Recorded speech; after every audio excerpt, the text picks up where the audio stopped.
Finally रो हो चुकी है खत्म। इस रो में सीएम पंग और कोडरोज के बीच कोल्ड वॉर प्रोमो देखने के लिए मिली। उसके बाद इसी रो में ही सत्य लंच अपनी फ्यूचर के बारे में एड्रेस किया इंजरी के बाद। तो क्या कुछ हुआ इस रो में, ये सब बताने वाला हूँ। अब बस इस वीडियो में बन रहे, तो चलिए वीडियो को शुरू करते हैं। मैं हूँ बघा और आप देख रहे हो रेसलडोम। मंडे नाइट रो को सत्य लंच से शुरुआत करते हैं, जहां पर सत्य लंच घुटनों में ब्रेस लगा करके आए थे। भाई सत्य लंच बहुत ही ज्यादा इमोशनल हो गए थे प्रोमो कोड करने से पहले ही। यहाँ पर फैंस की तरफ से भी सत्य लंच को बहुत सारा प्यार मिलती है, जहाँ पर फैंस लोगों ने थैंक यू वाला चैंट भी लगाया था। उसके बाद भाई सत्य लंच लिटरली भाई इमोशनल होकर रो पड़े थे थोड़ा बहुत। उसके बाद सत्य लंच प्रोमो कोड करते हैं, जहाँ पर वो कहते हैं कि एक हफ्ता पहले मेरा जिंदर मॉल के खिलाफ मैच था टाइटल के लिए। तो इस मैच में मैंने मून सोल्ट लगाया, तभी मेरा पैर में दिक्कत आ गई थी। तो भाई उसके बाद इस मैच को मैंने जैसे तैसे करके खत्म किया। उसके बाद मैं अपनी चैंपियनशिप रिटर्न करके बैक स्टेज में गया। फिर वहीं बैठकर मैंने सोचा कि कहीं ऐसा न हो कि इस इंजरी की वजह से मैं रेसलमेनिया को मिस कर दूं। उसके बाद मैंने डॉक्टर को अपनी इंजरी दिखाई। फिर मेरी MCL रिपोर्ट आया, जहां पर डॉक्टर ने मेरे को बताया कि 3-4 महीना लगेगा मेरे को इंजरी से रिकवरी करने के लिए। सो इसका मतलब ये है कि मैं रेसलमेनिया को मिस करने वाला हूँ, ऐसा बोलते हैं। तो इसी मोमेंट पर भाई इंपेरियम आके इंटरप्ट करते हैं सत्य लंच को, जहाँ पर गुंथर बहुत ही ज्यादा प्रेज करते हैं सत्य लंच का, जहाँ पर वो कहते हैं कि तूने इस वर्ल्ड हेवीवेट टाइटल को बहुत ही ज्यादा प्रेस्टिजियस और रेलिवेंट बनाया है, जैसे कि मैंने बनाया है IC टाइटल को। ठीक उसी तरह तूने भी इस वर्ल्ड टाइटल को रेलिवेंट बनाया है। लेकिन अब जो तूने बोला रेसलमेनिया को मिस करेगा, ये सुन के बहुत ही ज्यादा बुरा लगा। तो इसी मोमेंट पर सत्य लंच कहते हैं कि तूने तो मेरे बात पूरी ही नहीं होने दिया, बीच में तू इंटरप्ट किया। मेरी पूरी बात यह है कि डॉक्टर ने जो भी बोला है 3-4 महीने लगेगा, मैं घंटा उसके ऊपर केयर नहीं करता। मैं उसके ऊपर काम करूंगा, मैं खुद को प्रिपेयर करूंगा, जैसे तैसे करके भी मैं आ जाऊंगा। फिर रेसलमेनिया में अपनी टाइटल डिफेंड करूंगा, बल्कि डिफेंड ही नहीं करूंगा, मैं रिटर्न भी करूंगा, ऐसा बोलते हैं सत्य लंच। इसके रिप्लाई में गुंथर कहते हैं कि तो सुन ले सत्य लंच, एक ग्रेटेस्ट चैंपियन दूसरे ग्रेटेस्ट चैंपियन को कह रहा है कि अगर तू रेसलमेनिया में अपनी चैंपियन डिफेंड कर रहा है तो रॉयल रंबल को मैं ही जीत के तेरे को रेसलमेनिया में चैलेंज करूंगा। फिर उसके बाद मैं रिस्पेक्टफुली तू जहाँ जहाँ पर इंजर्ड है उसी पर मैं अटैक करूंगा, तेरे बैक पर। फिर उसके बाद मैं अटैक करूंगा तेरे नी पर। उसके बाद मैं तेरे को रेसलमेनिया में हराऊंगा, फिर मैं बन जाऊंगा वर्ल्ड हेवीवेट चैंपियन, ऐसा बोलते हैं गुंथर। उसके बाद सत्य लंच कहते हैं कि देख, अगर तू रॉयल रंबल जीत के रेसलमेनिया की मेन इवेंट करना चाहता है, मेरे खिलाफ तू मैच लड़ना चाहता है, तो तू इतना याद रखना तू किसके खिलाफ आता है। तो उसके बाद इसकी रिप्लाई में गुंथर भी कहते हैं कि तू भी याद रखना कि तेरे पीछे कौन आ रहा है, ऐसा बोलते हैं गुंथर। उसके बाद सत्य लंच और गुंथर दोनों हैंडशेक करते हैं। उसके बाद यहीं पर न्यू डे आ जाती है, फिर इंपीरियम को अटैक कर देते हैं। तो उसके बाद इंपीरियम वर्सेस न्यू डे के बीच मैच देखने के लिए मिलती है। ये कोई मैच नहीं था भाई, इस मैच में ये चारों सुपरस्टार एक दूसरे की जान लेने पर तुले थे। ये चारों सुपरस्टार इतना लड़ते हैं कि रिंग के साइड रेफरी 10 तक काउंट करते हैं, फिर भी ये रिंग के अंदर नहीं जाते हैं। सो इस वजह से ये मैच 2 काउंट डाउन के सहारे ये मैच एंड हो जाती है। तो उसके बाद भाई इनका फाइट अभी भी नहीं रुकती है। इन चारों सुपरस्टार फिर भी फाइट करते करते क्राउड के बीच चले जाते हैं, जहाँ पर सेटॉप बॉक्स के ऊपर से न्यू डे इंपीरियम को टेबल के आर पर भेज देते हैं। सो उसके बाद भाई न्यू डे के बैक स्टेज सेगमेंट देखने के लिए मिलती है, जहाँ पर कोफी किंगस्टन नेक्स्ट वीक के लिए IC टाइटल के मैच के लिए चैलेंज कर देते हैं गुंथर को। जो सब न्यू डे के साइड में थे तो भाई वो ईट करके चले जाते हैं। उसके बाद नेक्स्ट शो के ऊपर आईवी नाइल वर्सेस बालहला के बीच मैच देखने के लिए मिलते है। इस मैच के एंडिंग में आईवी नाइल टॉप रोप के ऊपर से बुलडॉग फिनिशर लगाते हैं, फिर इस मैच को जीत जाती है आईवी नाइल। उसके बाद नेक्स्ट शो के ऊपर निया जैक्स की सेगमेंट देखने के लिए मिलती है, जहाँ पर वो खुद की तारीफ करती है। उसके बाद रिया रिप्ली और बेकी लिंच को टोंट करती है, जहाँ पर वो कहती है कि मैं ही रॉयल रंबल जीतने वाला हूँ। उसके बाद रिया रिप्ली को चैलेंज करूंगा, ऐसा वगैरह बोल रही थी। इसी मोमेंट पर भाई बेकी लिंच इंटरप्ट करती है। उसके बाद वो कहती है कि चल तू ऐसे ही खुद की गुनगन कर, तूने मेरे को हराया, ये तेरे को मौका मिल गया है कि 5 साल तक तू यही बोले कि मैंने बेकी लिंच को हराया, ऐसा वगैरह बोल रही थी। इसी मोमेंट पर बेली इंटरप्ट करती है, जहाँ पर वो कहती है ये क्या बकवास चल रही है, रॉयल रंबल तो मैं ही जीतूंगा। उसके बाद भाई इन तीनों के बीच हाथापाई हो जाती है, जहाँ पर बेकी लिंच बेली को मैन हैंडल स्लैम लगा देती है। उसके बाद निया जैक्स बेकी लिंच को रिंग के बाहर फेंक देती है। उसके बाद वो बेली को लेग ड्रॉप हिट कर देती है। इन तीनों के बीच जो भी देखने के लिए मिलती है ना, ये basically women's royal rumble match को हाइप करने के लिए था। ये देख के भी मजा आ गया। उसके बाद नेक्स्ट बैक स्टेज में आर्थरूट की सेगमेंट देखने के लिए मिलती है, जहाँ पर वो मिस को कहते हैं कि आज तुम्हारी डोमिनिक मिस्टेरियो के खिलाफ मैच है, तो इस टैग टीम मैच में मेरे को टैग मैच करना है, ऐसा बोलते हैं आर्थरूट। तो यहाँ पर मिस कहते हैं कि डोमिनिक मिस्टेरियो को ये 2 बंदा नहीं है, ये एक ही बंदा का नाम है, ऐसा बोल के मिस यहाँ पर चले जाते हैं। तो यहाँ पर भाई आर्थरूट को लग रहा था कि डोमिनिक मिस्टेरियो 2 बंदे हैं और ये टैग टीम मैच है, जहाँ पर मिस उसको टैग करने वाला है, ऐसा लग रहा था आर्थरूट को। ये खूनी उम्र था रो का।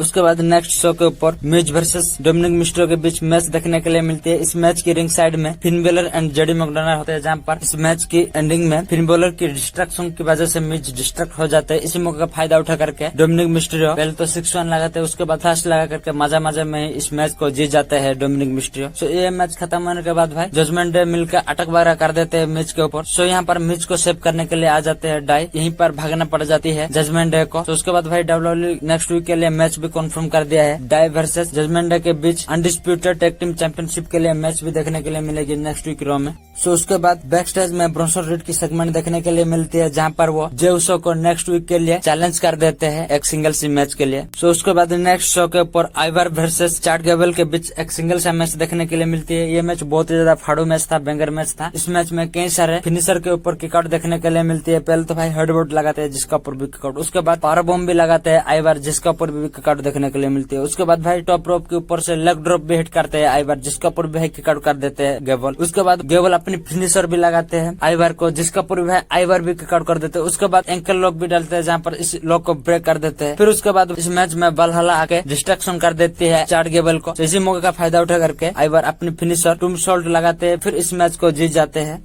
उसके बाद नेक्स्ट शो के ऊपर सीएम पंक और कोडी रोड्स की फेसअप देखने के लिए मिलती है। बाद में ये फेसअप कोल्ड वार में बदल जाता है। पहले तो ये दोनों सुपरस्टार हैंडशेक करते हैं, उसके बाद कोडी रोड्स सीएम पंक को पूछते हैं कि हम किसके बारे में बात करें। तो इसके रिप्लाई में सीएम पंक कहते हैं कि तेरे डैड के बारे में बात करते हैं। बात तब की है जब 2007 में तेरे को तेरे डैड ने OVW में भेजा था। इसी मोमेंट पर तेरे डैड ने मेरे को कॉल किया था और बोला था कि मेरे बेटे को ऊपर थोड़ा बहुत ध्यान रखना, ऐसा बोला था। मैं नहीं जानता इस चीज के लिए मैं सही था या नहीं, पर आज मैं तेरे को जब देखता हूँ तो तूने खुद के ऊपर बहुत ही ज्यादा हार्ड वर्क किया है और खुद को चैंपियन मटेरियल बनाया है। तो इसलिए मैं तेरे ऊपर बहुत ही ज्यादा प्राउड फील करता हूँ, ऐसा बोलते हैं सीएम पंक कोडी रोड्स को। उसके बाद सीएम पंक ये भी कहते हैं कि लेकिन अफसोस की बात यह है कि मैं तुम्हारे डैड की वो प्रॉमिस तोड़ने वाला हूँ रॉयल रंबल में, जहाँ पर मैं रॉयल रंबल में जीतने के लिए तेरे को एलिमिनेट करूंगा, ऐसा बोलते हैं सीएम पंक कोडी रोड्स को। तो इसकी रिप्लाई में कोडी रोड्स सीएम पंक को कहते हैं कि पहले तो मैं डब्ल्यूडब्ल्यूई से निकल गया, उसके बाद में कई सारी कंपनी में कॉम्पीट किया, मैं बहुत ही ज्यादा हार्ड वर्क किया, जो हो सकता था मेरे से वो सब मैंने किया। फिर मैंने डब्ल्यूडब्ल्यूई में वापस आया, फिर मैंने नाम कमाया। तो आज जहाँ पर भी मैं खड़ा हूँ खुद की बलबूते पर खड़ा हूँ, ऐसा बोलते हैं कोडी रोड्स। तो हम दोनों ही जा रहे हैं रॉयल रंबल में, तू मेरा डैड की दोस्त यारी जो भी है, लेकिन रॉयल रंबल में दोस्त यारी बिल्कुल भी नहीं चलेगी, क्योंकि यहाँ पर मैं तेरे को एलिमिनेट करके रॉयल रंबल में जीतने वाला हूँ, ऐसा बोलते हैं कोडी रोड्स। तो उसके बाद यहाँ पर सीएम पंक इसकी रिप्लाई में कहते हैं कि अच्छा तूने जो भी किया है खुद की मेहनत पर किया है, सही बात है, तूने जो भी किया है खुद की दम पर ही किया है, लेकिन तेरे पास एक अच्छी स्टार्ट पहले से ही मिल गई थी, क्योंकि तेरे डैड रेसलिंग से ही बिलोंग्स करते हैं, लेकिन मेरा डैड बिल्कुल भी रेसलिंग से बिलोंग्स नहीं करते है। मेरा स्टोरी बिल्कुल अलग है, क्योंकि मेरा डैड एक इलेक्ट्रिशियन है। सो इसलिए भाई तेरे से ज्यादा तो मैं ही अमेरिकन नाइटमेयर लगता हूँ, ऐसा बोल देते हैं सीएम पंक। सो इसकी रिप्लाई में कोडी रोड्स कहते हैं कि अच्छा तू अमेरिकन नाइटमेयर है, तो ऐसा है तो क्यों ना हम आप बात करते हैं पाइप बॉम्ब के बारे में। तूने पाइप बॉम्ब में बहुत सारा चीज बोला था और कई सारे लोगों को इंस्पायर किया था, उसमें से मैं भी एक हूँ। तेरी वो बात सुन के मैं भी इंस्पायर हुआ था, लेकिन उसके बाद तूने क्या किया, उसके बाद तूने डब्ल्यूडब्ल्यूई को हमेशा के लिए छोड़ ही दिया था और आगे किसी को भी जिम्मेदारी नहीं दिया था ये चीज को संभालने के लिए। लेकिन तूने जो जो बोला था पाइप बॉम्ब में, उस चीज को मैंने करता आया हूँ और कर भी रहा हूँ, इसलिए तो मैं तुझसे ज्यादा सीएम पंक मैं लग रहा हूँ, ऐसा बोल देते हैं कोडी रोड्स। तो इसकी रिप्लाई में सीएम पंक कहते हैं कि अच्छा मुझसे ज्यादा तू सीएम पंक लग रहा है, तो तूने बात को स्पाइसी बना दिया है। तूने ही बोला कि रॉयल रंबल में दोस्ती यारी नहीं चलेगी। कोडी रोड्स इतना याद रख ले, रॉयल रंबल में तुझसे भी बड़ा स्टार आ रहा है जो कि तेरे को एलिमिनेट करेगा, फिर जीतेगा रॉयल रंबल, वो है मैं हूँ। इसकी रिप्लाई में कोडी रोड्स कहते हैं कि मैं जानता हूँ मेरे खिलाफ तू आएगा रॉयल रंबल में और मेरे को तेरे से होके ही गुजरना पड़ेगा, लेकिन मैं इसके लिए बिल्कुल तैयार हूँ, तेरे को मैं एलिमिनेट करूंगा, फिर मैं रॉयल रंबल जीतूंगा, ऐसा बोल देते कोडी रोड्स। फिर उसके बाद कोडी रोड्स सीएम पंक को शोल्डर में टकरा करके जा रहे थे, इसी मोमेंट पर सीएम पंक गुस्से होकर कोडी रोड्स के हाथ पकड़ करके खींच लेते हैं। फिर सीएम पंक और कोडी रोड्स की असल वाला फेसअप देखने के लिए मिलती है, दोनों ही गुस्से में लाल हो गए थे भाई, एकदम कड़क वाला मोमेंट था ये। फिर उसके बाद सीएम पंक एक रिंग के साइड चले जाते हैं, दूसरी रिंग के साइड कोडी रोड्स चले जाते हैं। तो ये कुछ देखने के लिए मिलती है इस सेगमेंट में, ये बहुत ही ज्यादा फाड़ू वाला कोल्ड वार सेगमेंट था।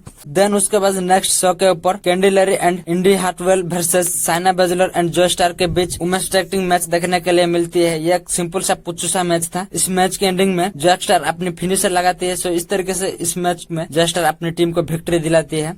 सो उसके बाद नेक्स्ट बैक स्टेज में इंदु सर एंड आदम स्पेयर की सेगमेंट देखने के लिए मिलते हैं, जहाँ पर जिंद्रा मोल कहते हैं कि मैंने 2024 की स्टार्टिंग में ही बहुत कुछ उखाड़ा और रॉक के साथ सेगमेंट किया, फिर मैंने सेटरलैंड को लगभग हरा ही दिया था चैंपियनशिप के लिए। मेरे बारे में बहुत सारा हाईलाइट हुई है इस 2024 की ओपनिंग में ही, क्यों ना हम बात करते हैं मेरे बारे में, ऐसा बोलते हैं। फिर आदम स्पेयर भी कहते हैं चलो फिर तुम्हारे बारे में बात करते हैं। ये कुछ देखने के लिए मिलती है। मैं होप करता हूँ कि भाई जिंद्रा मोल को बहुत सारा पुश मिले इस 2024 में, तो देखते हैं क्या होता है फ्यूचर में। सो अब बात करते हैं रॉ की मेन इवेंट के बारे में। मेन इवेंट में Drew McIntyre versus Damien priest के बीच मैच था। ये एक सिंपल सा मैच था। इस मैच में भाई दोनों ही दूसरे को तोड़ फोड़ने में लगे हुए थे। इस मैच की एक मोमेंट पर आर्थर आके इंटरप्ट कर देते हैं डेमियन प्रीस्ट को, जहाँ पर वो मर्चेंडाइज सेलिंग की कोड देने के लिए आए थे। इस मोमेंट पर भाई डेमियन प्रीस्ट धक्का वगैरह लगा देते हैं आर्थर को। फिर जब वो रिंग के अंदर जाते हैं, इसी मौके का फायदा उठा करके ड्रू मैकइंटायर पहले तो डीडीटी लगा देते हैं डेमियन प्रीस्ट को। फिर उसके बाद क्लेमोर किक हिट करने के लिए जाते हैं। सो इसी मोमेंट पर आर्थर आके डेमियन प्रीस्ट को चेयरअप करते हैं। ये देख के भाई ड्रू मैकइंटायर एक मुक्का मार देते हैं आर्थर को, जहाँ पर आर्थर की पैसा वगैरह गिर जाती है रिंग में। सो इसी डिस्ट्रैक्शन का फायदा उठा करके डेमियन प्रीस्ट अपनी finisher south of haven hit कर देते हैं ड्रू मैकइंटायर को। लेकिन पिन करने के लिए जाते तो रेफरी यहाँ पर नहीं होते। रेफरी और आर्थर का अलग सीन चल रही थी, तो यहाँ पर गुस्सा हो जाते हैं भाई डेमियन प्रीस्ट। आर्थर को पकड़ करके रिंग के बाहर फेंक देते हैं। सो इसी मोमेंट का फायदा उठा करके ड्रू मैकइंटायर एक क्लेमोर किक हिट कर देते हैं डेमियन प्रीस्ट को, फिर पिन करते हैं। सो इस तरीके से इस मैच को जीत जाते हैं ड्रू मैकइंटायर। सो उसके बाद ये रॉ ऑफर चले जाती है। सो इस तरीके से ये रॉ का एंडिंग देखने के लिए मिलती है। तो आपको कैसा लगा ये रॉ? आप 10 में से कितना रेटिंग देना चाहोगे आप कमेंट्स में बता देना। तो आज का वीडियो बस इतना तक ही थी। अगर आपको वीडियो अच्छी लगती है वीडियो को लाइक कर देना, शेयर कर देना, उसके बाद चैनल को सब्सक्राइब करके बेल नोटिफिकेशन ऑन कर देना। मिलते हैं अगली वीडियो में। Bye bye.